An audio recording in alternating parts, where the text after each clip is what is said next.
Je vous souhaite la bienvenue à l'émission Les Actualités prophétiques. Bien, encore une fois, aujourd'hui, nous allons nous déplacer en Israël, au pays de la Bible, puisque cette 4e saison a presque entièrement été filmée en Israël, à différents endroits, dans le nord du pays, dans le sud du pays, et dans des endroits vraiment très intéressants, très beaux à visiter, mais c'est surtout l'enseignement de la parole de Dieu que nous apprécions, bien sûr. Si vous suivez fidèlement les émissions, les actualités prophétiques, vous savez qu'il y a quelques émissions passées, nous étions rendus dans un endroit qui s'appelle Beth-Shan, où nous avons partagé la parole du Seigneur. Il y a des ruines vraiment gardées de façon exceptionnelle à Beth-Shan, et juste à côté de Beth-Shan, c'est là où nous allons nous rendre aujourd'hui, parce que c'est là où est situé le mont Gilboa. Et le mont Gilboa est vraiment très important également au point de vue prophétique, puisque c'est là que Saül, le premier roi d'Israël, a livré plutôt son dernier combat contre les Philistins et qu'il s'est jeté lui-même sur son épée, préférant mourir tout de suite que de tomber entre les mains de ses ennemis. Et les Philistins sont venus, ils ont pris le corps de Saül, l'ont attaché sur le mur de Beth-Shan, qui est juste à côté. Alors, vous avez Beth-Shan ici, puis le mont Gilboa, juste à côté de cet endroit. Alors, ils ont attaché le corps de Saül sur un des murs de Beth-Shan et ils ont méprisé vraiment le roi d'Israël.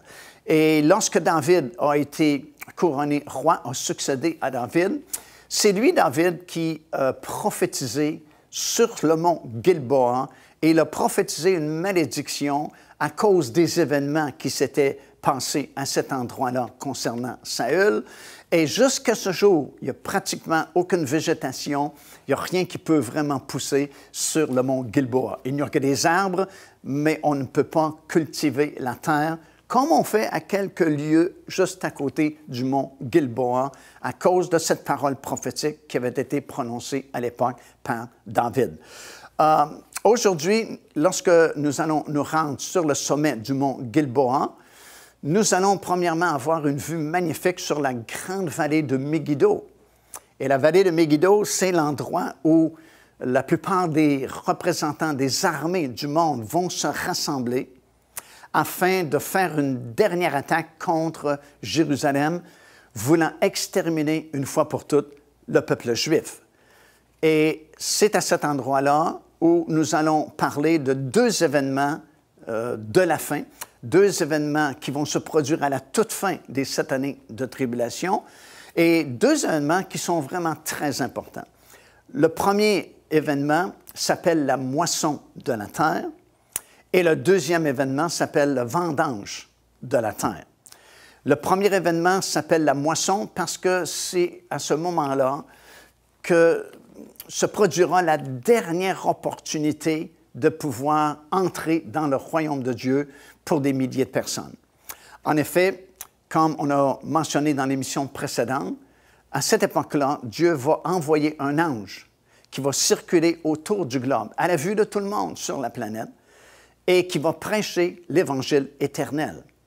Et ici, dans le chapitre que nous allons étudier et partager avec vous aujourd'hui du sommet du mont Gilboa, nous verrons le résultat de la prédication de cet ange-là, puisque des milliers et des milliers et des milliers de personnes se repentiront et accepteront le Seigneur, notre Dieu. Ça s'appelle la moisson de la terre. Et cet événement sera suivi du dernier grand conflit mondial que la Bible appelle la bataille d'Armageddon, qui est représentée ici sous l'expression « la vendange de la terre ». C'est à ce moment-là que les armées du monde seront réunies dans cette vallée de Megiddo et vont monter contre Jérusalem. Et au cours de cette émission, nous verrons ce qui va se produire à ce moment-là. Alors, nous nous déplaçons sur le sommet du mont Gilboa.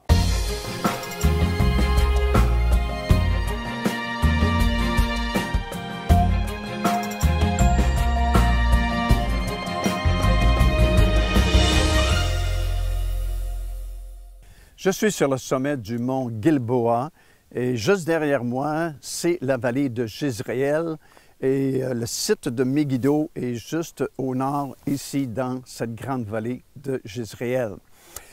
Comme je l'ai mentionné précédemment, c'est ici que Saül a livré son dernier combat contre les Philistins et malheureusement, ses fils ont été tués au cours de cette bataille et lui-même s'est jeté sur sa propre épée afin de s'enlever la vie. Et les Philistins se sont emparés de lui, lui ont coupé la tête et ont exposé son corps sur le mur de Beth-Shan, qui est situé à juste quelques kilomètres d'ici.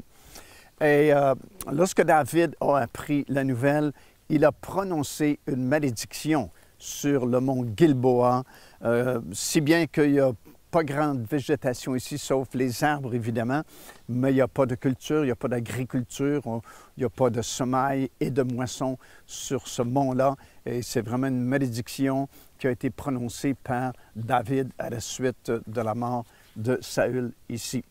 Nous sommes en train d'étudier dans le 14e chapitre du livre de l'Apocalypse et des versets 14 jusqu'au verset 16, nous lisons au sujet de cette grande moisson de la terre.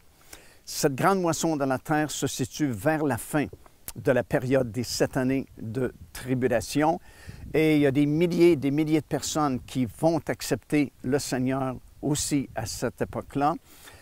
C'est à la suite surtout, bien sûr, de la prédication de cet ange qui avait cet évangile éternel et qui a circulé autour de la planète afin de l'annoncer. On a vu précédemment que, évidemment, nous sommes dans la période des tribulations à ce moment-là et l'Église, du moins l'épouse de Christ, est déjà enlevée, elle est déjà avec le Seigneur là-haut dans le ciel. Et parce que ce n'est plus l'époque de l'Église, l'histoire terrestre de l'Église est terminée. Peut-être qu'il y aura encore des réunions religieuses, entre guillemets, sur cette planète durant cette période-là, mais l'Église elle-même du Seigneur Jésus-Christ n'existe plus. Sa mission est accomplie, l'enlèvement a déjà eu lieu et c'est la raison pour laquelle Dieu va utiliser des moyens vraiment spéciaux, des moyens vraiment extraordinaires, même spectaculaires, afin que quand même la vérité soit annoncée, soit prêchée durant cette période des tribulations. Et on a vu ensemble qu'il y avait 3 messagers vraiment spéciaux. En fait, c'était 3 anges qui ont été envoyés par le Seigneur et qui vont circuler autour du globe. Il ne faut pas se surprendre de ça parce que, justement, durant ces 7 années de tribulation, ce sont des moyens extraordinaires, moyens spectaculaires, comme j'ai mentionné, afin d'attirer l'attention vraiment des gens parce qu'il y aura une séduction sans pareil qui se produira à cette époque-là sur cette terre. Alors, l'ange a prêché l'Évangile éternel avec beaucoup de succès parce que cette moisson-là, ben, ça représente des milliers d'âmes qui ont accepté le message qui a été prêché à ce moment-là. La plupart d'entre eux seront tués parce qu'évidemment, on est à l'époque où l'Antéchrist contrôle une bonne partie de la planète et parce qu'ils se sont identifiés avec le Seigneur Jésus-Christ, avec Dieu, ils sont mis à mort et c'est pourquoi on les retrouve dans le chapitre 15 du livre de l'Apocalypse, des versets 2 jusqu'à 4. Ils sont déjà rendus au ciel dans la mer de cristal. Remarquez qu'au tout début du livre de l'Apocalypse, on a parlé aussi de la mer de cristal, mais elle était vide à ce moment-là. Mais ici, elle est remplie de ces milliers d'âmes qui ont accepté le message de cet ange-là, ont été sauvés, ont été tués, mais maintenant sont à l'abri et dans leur repos, dans la mer de cristal devant le Seigneur. Alors ce groupe-là, voilà, c'est un autre groupe parmi les rachetés. Comme Paul nous a dit, tous nous allons ressusciter, mais chacun en son rang. Bien, cette moisson de la terre, qui se situe vers la fin des 7 années de tribulation, représente le 6e rang de la première résurrection. On sait, on l'a mentionné à plusieurs reprises, il y a en fait 7 rangs qui composent la première résurrection. Elle a déjà commencé, cette première résurrection, par la résurrection du Seigneur Jésus-Christ lui-même, parce qu'il doit être le premier en tout. Elle sera complète avec le 7e et dernier rang, alors que le Seigneur Jésus-Christ reviendra sur la terre et que les âmes de ceux qui ont été décapités au début des 7 années de tribulation reviendront à la vie. Il y a 2000 ans, exilés sur une île, une multitude de mystères, une révélation pour le futur. Apocalypse. Découvrez les secrets et les bénédictions que l'apôtre Jean a écrits dans ce livre mythique, avec ce nouveau coffret DVD renfermant plus de 10 heures d'enseignement. Apocalypse, disponible au www.paindevie.org. Devenez partenaire avec ce ministère par votre soutien financier et aidez-nous à planter le flambeau de l'Évangile à travers le monde entier.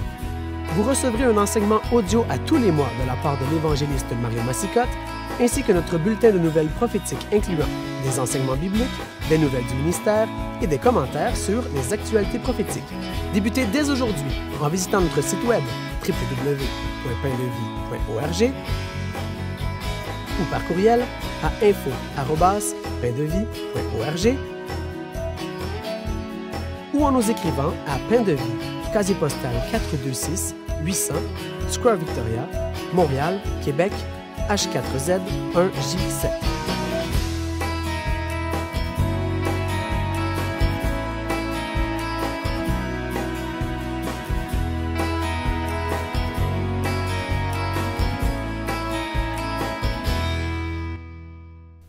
Alors, dans ce 14e chapitre du livre de l'Apocalypse, nous voyons cette grande moisson de la terre, tout d'abord, qui représente les milliers d'âmes qui ont accepté le message de cet ange-là qui a prêché un évangile éternel.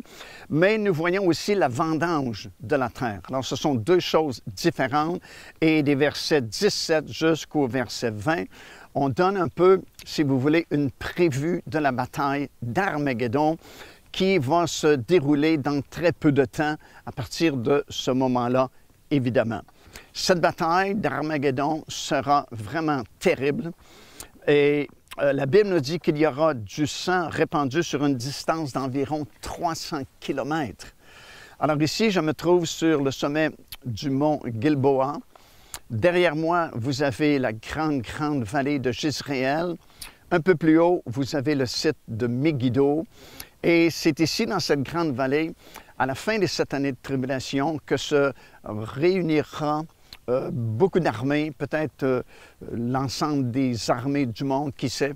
Mais cette vallée sera remplie de soldats qui sont venus du nord, de l'est, de l'ouest et de l'est pour monter sur Jérusalem et tenter de détruire une fois pour toutes non seulement la ville, mais la race juive. Alors, c'est une prévue que nous avons ici dans ce 14e chapitre, à la suite de la moisson de la terre. Remarquez que cette moisson de la terre, dans le 14e chapitre, c'est la dernière opportunité pour les gens d'être sauvés, d'accepter le Seigneur et de se ranger du côté de Dieu, parce que dans quelques instants, comme nous allons le voir ensemble, ce seront les 7 dernières coupes des jugements de Dieu qui vont se produire très rapidement parce que nous sommes déjà rendus vers la fin des 7 années de tribulation. Et lorsque les 7 coupes se succéderont rapidement, il n'y a pas d'autres indications dans la Bible qu'il y a des gens qui seront sauvés. Alors, la moisson de la terre du 14e chapitre, c'est le dernier grand effort pour annoncer aux gens qu'il y a une possibilité encore d'être sauvés. Et comme on l'a constaté en début de cette émission, des milliers de personnes, bien sûr, vont faire le bon choix et se ranger du côté de Dieu. Et dans les versets suivants, on a justement la prévue, une vue d'avance de la bataille d'Armageddon. Et c'est terrible, cette bataille-là. C'est le dernier grand conflit mondial, bien sûr. Et il y a plusieurs versets, comme Joël chapitre 3, verset 12 et verset 13, qui dit ceci, « Que les nations se réveillent et qu'elles montent dans la vallée de Josaphat, car là je siégerai pour juger les nations d'alentour. Saisissez la faucille, car la moisson est mûre. » On parle de cette vendange-là. « Venez fouler, car le pressoir est plein. » Dans Zacharie, 12e chapitre, les versets 2 et 3e verset, nous lisons ceci. « Je ferai de Jérusalem une coupe d'étourdissement pour tous les peuples d'alentour. En ce temps-là, je ferai de Jérusalem une pierre pesante pour tous les peuples. Tous ceux qui la soulèveront seront meurtris et toutes les nations de la terre s'assembleront contre elle. » Également dans Zacharie 14e chapitre et au 12e verset, « Voici la plaie dont l'Éternel frappera tous les peuples qui auront combattu contre Jérusalem. Leur chair tombera en pourriture, tandis qu'ils seront sur leurs pieds. Leurs yeux tomberont en pourriture dans leur orbite, et leur langue tombera en pourriture dans leur bouche. » Alors, c'est une bataille terrible. C'est le dernier conflit mondial. Toutes ces nations-là qui seront rassemblées ici dans la vallée de Megiddo, la vallée de Jezréel, et qui monteront contre la ville de Jérusalem. Ce sera une bataille terrible. Une grande partie de la ville déjà sera tombée et les différents versets que nous venons de lire prouvent que ça va être un conflit terrible. Il y a d'autres versets, évidemment, il y en a plusieurs dans l'Ancien Testament, dans le livre du prophète Ésaïe, surtout le livre du prophète Zacharie, qui donne beaucoup de détails concernant ce dernier grand conflit. Et c'est la vendange de la terre qui se produit peu de temps après cette grande moisson d'âmes qui maintenant est au ciel. Procurez-vous cet enseignement disponible dès maintenant sur notre site web au www.paindevie.org. En visitant notre boutique web, vous pourrez commander ou même télécharger les enseignements. Vous trouverez aussi plusieurs autres produits contenant des centaines de sujets pour votre édification. Après avoir vu dans le 14e chapitre du livre de l'Apocalypse la grande moisson de la terre qui représente le 6e rang de la première résurrection, et après avoir vu la vendange de la terre qui est annoncée, c'est une prévue de la grande bataille d'Armageddon, nous arrivons au 15e chapitre du livre de l'Apocalypse, et là nous voyons 7 autres anges qui tenaient 7 coupes, qui sont les 7 derniers fléaux avant le retour du Seigneur Jésus-Christ sur cette terre. Et par eux, par ces 7 jugements, la colère de Dieu va s'accomplir. Ce sera le point final. Le Seigneur sera revenu sur la terre après cette 7e coupe et son royaume sera finalement établi, qui durera pour toujours. Ces 7 derniers jugements vont maintenant se produire et vont se produire très rapidement parce qu'il ne reste que très peu de temps. Et en fait, ce sont les plus terribles jugements. Ces 7 dernières coupes sont vraiment très intensives, sont vraiment très, très puissantes. Et ces 7 coupes vont se produire après un très long intervalle qui nous a permis de voir, premièrement, la fuite à Pétran de plusieurs Juifs qui ont eu un discernement spirituel lorsqu'ils ont vu l'abomination de la désolation établie dans le lieu saint, c'est-à-dire l'Antéchrist qui s'autoproclame Dieu et demande qu'on l'adore. Et plusieurs milliers de Juifs vont fuir dans les montagnes, dans le désert, et comme on a enseigné, c'est dans le territoire d'Édom qu'il y a une ville de refuge qui a été préparée par Dieu pour ces gens-là.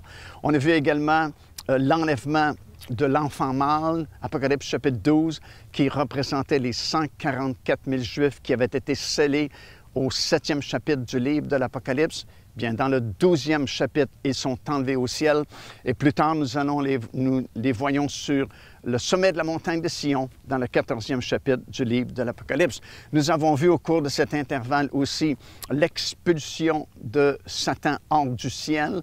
Lui et tous ses anges déchus et tous les démons n'ont plus accès désormais dans les lieux célestes, mais sont limités à la planète Terre.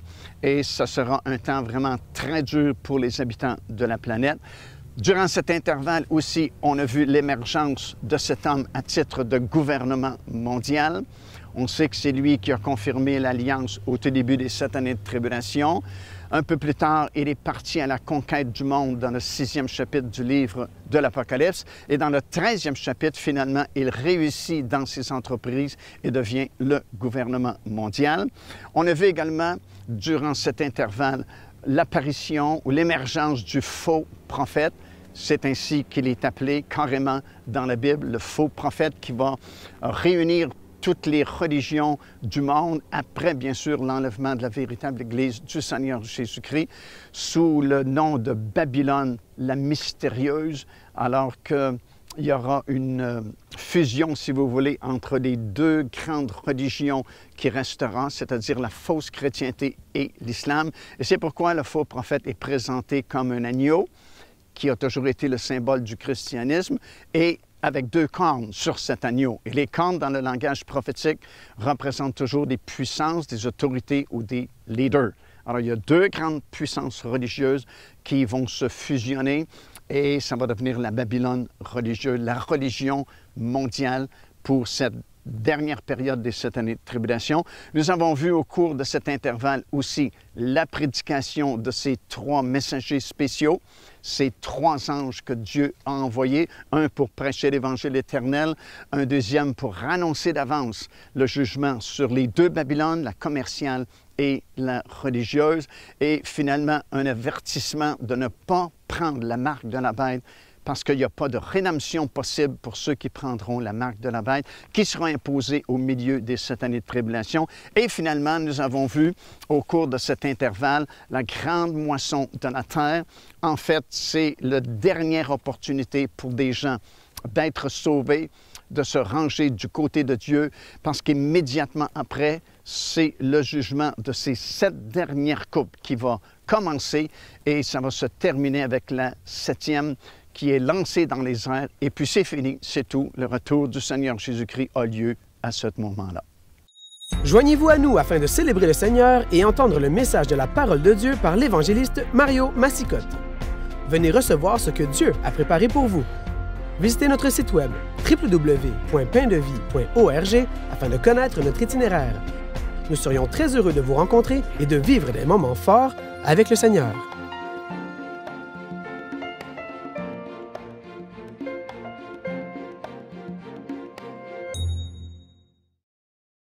Du sommet du mont Gilboa, où je me trouve, on a une vue magnifique derrière moi sur la vallée de Jezréel. Megiddo est à quelques pas au nord ici. Et c'est cette grande vallée, c'est dans cette grande vallée que vont se réunir les armées du monde qui vont monter sur Jérusalem. Et il y aura cette grande bataille qui se terminera par la victoire du Seigneur Jésus-Christ et le grand festin qui sera donné pour tous les oiseaux du ciel qui vont venir se rassasier de la chair de tous ceux qui se sont rebellés contre le peuple juif, alors que le Seigneur Jésus-Christ va intervenir pour sauver la situation. Et je pense que déjà les vautours se préparent parce qu'il y a plusieurs vautours justement qui tournent ici au-dessus de la vallée de Jezréel. Alors on est rendu à la fin des 7 années de tribulation dans ce 15e chapitre du livre de l'Apocalypse. Et le 16e chapitre nous mentionne justement l'action de ces 7 dernières coupes de jugement qui sont très intenses, très sévères. Les 7 coupes vont se succéder très rapidement et c'est comme une intensification des jugements des 7 trompettes qui ont précédé le jugement de ces 7 coupes-là. On sait qu'il y a eu les 7 premiers sauts suivis des jugements des 7 trompettes et maintenant nous sommes à la fin de la période des 7 années de tribulation et c'est la dernière séquence de jugement vraiment, ces 7 trompettes. Et ça ressemble étrangement aux plaies d'Égypte. Par exemple, la première coupe, ça dit qu'il y a un ulcère qui va frapper les êtres humains et c'est en fait la 6e plaie d'Égypte. La 2e et la 3e coupe, ce sont des eaux qui sont changées en sang et vous vous souvenez peut-être, c'était la première plaie d'Égypte. La 5e coupe, il y a des ténèbres qui se répandent sur tout le territoire où règne l'Antéchrist. Et c'est la même chose qui s'était produite lors de la 9e plaie d'Égypte. Lors de la 6e coupe, il y a une invasion de grenouilles et c'était, vous vous souvenez peut-être, la 2e plaie d'Égypte également. Et lors de la 7e coupe, il y a de la grêle avec des grêlons très lourds qui vont détruire beaucoup de choses et c'était la 7e plaie d'Égypte. Cette 7e coupe, plutôt que d'être versée sur la planète, elle est lancée dans les airs. Et lorsque la 7e et dernière coupe sera lancée dans les airs, alors là, il y a plusieurs événements qui vont se produire simultanément. Premièrement, il y aura ce grand tremblement de terre qui va ébranler la planète au complet. Et la Bible dit qu'il n'y aura jamais eu un tremblement de terre aussi fort, aussi grand dans toute l'histoire de l'humanité. En fait, il sera tellement fort, tellement puissant que finalement, tout ce que l'homme aura construit sera démoli. Deuxièmement, la topographie de la planète va changer. Les îles vont s'enfuir, les montagnes ne seront plus retrouvées. La planète va changer complètement et totalement. Les montagnes, comme j'ai mentionné, seront renversées. Il y a des vallées nouvelles qui seront créées. En fait, quand le Seigneur Jésus-Christ va poser ses pieds sur le sommet de la montagne des Oliviers, déjà, il y a une grande vallée qui sera formée. Il y aura le jugement de la Babylone religieuse et la Babylone commerciale qui se produira à ce moment-là. C'est la fin de la bataille d'Armageddon également. C'est le jugement aussi sur l'Antéchrist et le faux prophète qui ont dirigé les destinées de la planète pendant ces dernières 3 années et demie. Ils seront éliminés simplement par l'éclat de l'avènement du Seigneur et le souffle de sa bouche. Les deux sont jetés vivants, comme nous le disons, dans l'étang ardent de feu, et ils seront là pour l'éternité. Ensuite, il y aura le jugement sur Satan lui-même et tous ses anges déchus et tous les démons. La terre sera libérée de tout ce monde-là. Satan lui-même, tous les anges déchus et tous les démons seront enfermés dans l'abîme et seront là pendant toute la longue période de 1000 ans, le règne du Seigneur Jésus-Christ, le millénium, comme on l'appelle communément. Pendant toute cette longue période, Satan, ses démons et ses anges déchus seront emprisonnés dans l'abîme, enchaînés pendant toute cette période-là. Et un des 7 anges qui tenait les 7 coupes est venu vers Jean et lui a dit, « Viens, je te montrerai le jugement de la grande prostituée qui est assise sur les grandes eaux. » Et les 2 chapitres suivants sont consacrés à la description de ce jugement-là, le chapitre 17 et le chapitre 18, qu'on va examiner en détail.